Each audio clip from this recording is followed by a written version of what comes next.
Hello, मी आहे मेघालयामध्ये.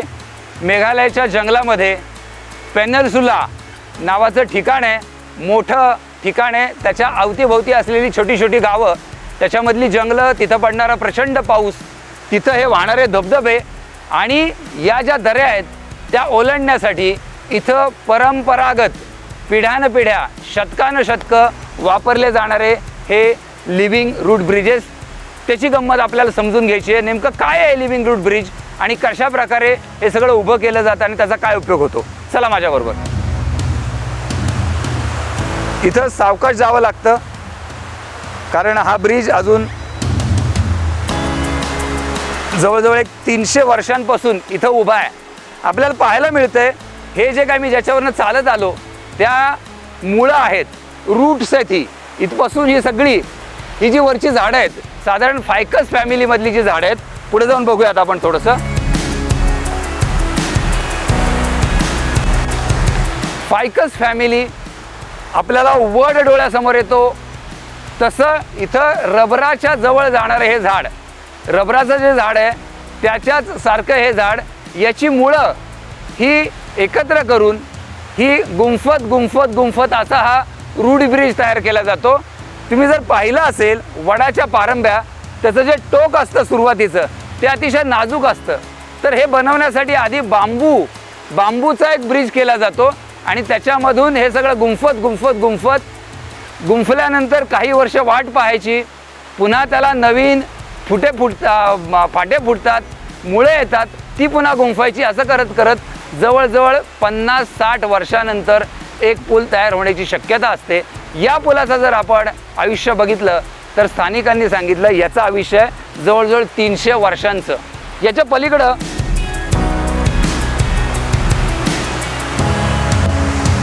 इथं बघा पाहायला मिळतंय आपल्याला हे जे झाड आहे या झाडाच्या पारंब्या, याची मुळं ही वरून खाली घेत घेत घेत अशी गुंफलेली आहेत. आता हे आपल्याला जणू काही एखादी फांदी असल्यासारखं पाहायला मिळतंय, पण ही फांदी नाही, ही मुळं आहेत. अशा प्रकारे गुंफून हा सगळा केलेला 300 वर्षांपूर्वीचा पूल. आता इथं याची उपयुक्तता काय? मी इथं जो उभा आहे, खाली दरी जी आहे ती साधारण इथून एक 60 ते 70 फूट खोल आहे. इकडून तिकडे जाण्यासाठी, लोकांना त्यांचे व्यवहार करण्यासाठी, जंगलामध्ये जाण्यासाठी, काही गोळा करण्यासाठी, लाकूड फाटा आणण्यासाठी जर जायचं असेल आणि जर हा पूल नसेल तर खालून जाणं पुन्हा वर जाणं हे जास्त जिकिरीचं आहे, हे जास्त कष्टाचं आहे. तर ते टाळण्यासाठी पूर्वी इतर व्यवस्था नव्हत्या, म्हणून लोकांनी परंपरागत शहाणपणामधून हे सगळे ब्रिजेस तयार केलेले आहेत. Living root bridge. आत्ता आपण हा जो पूल पाहतोय त्याच्यासारखाच एक अतिशय लांब असलेला पूल तिथं आहे, जवळजवळ 90 वर्षापूर्वीचा. याच्या समोरच तो आहे. तो जर आपण बघितला तर निम्मा पूल हा पूर्णपणे तयार झालेला आहे.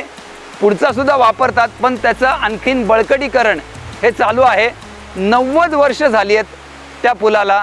आणखीन 50-60 काही शतकं हे पूल असेच चालतात. या ठिकाणी या पुलांचा मेंटेनन्स, देखभाल करण्यासाठी खूप चांगलं काम चालतं.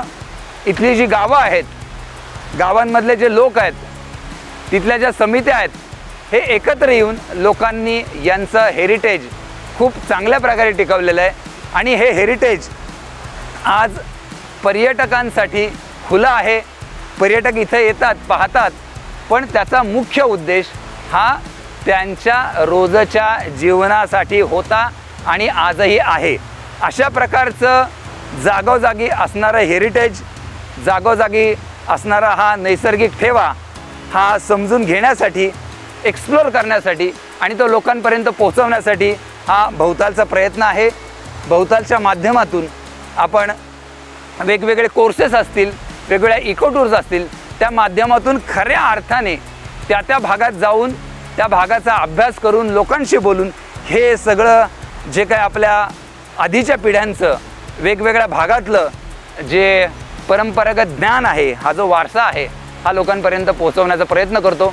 तुम्हाला सुद्धा याच्यामध्ये रस असेल तर तुम्ही भवतालच्या या ॲक्टिव्हिटी जॉईन करू शकता आणि भवतालसोबत मेघालय असेल किंवा इतर राज्य असतील ती निश्चितपणे एक्सप्लोर करू शकता. थँक्यू.